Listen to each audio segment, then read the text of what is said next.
In my opinion, Dr. King's dream is yet unrealized. I think there have been some major advances that are partial fulfillments.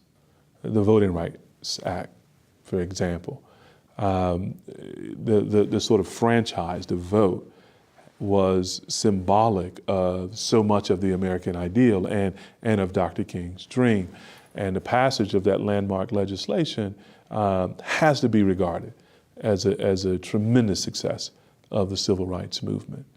And yet, if you read Dr. King later, he's not just talking about fair voting practices and Voting Rights Act. He's talking about campaigns to end poverty. He's speaking out on the war in Vietnam, and so he's looking at injustices abroad.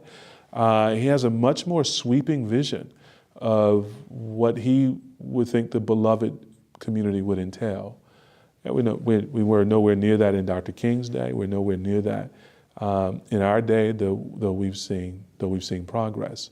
And so it's important that if we're going to think about Dr. King and appropriate his vision, that we have to sort of understand how sweeping it was and how prophetic it was in its sort of late flower, in its late bloom, and how much that vision would require of us for a lifetime in pushing toward justice for all. And so lots of progress, lots of things to be encouraged by, but also the realization that that dream needs to be given life in every generation. And it reaches further than just the Voting Rights Act, which, by the way, is, sometimes tenuous, is sometimes debated, and efforts are made to repeal it in various ways or to let it expire. So these things we can't take for granted. We have to be vigilant and continue to work on if we're going to see more and more of that dream realized.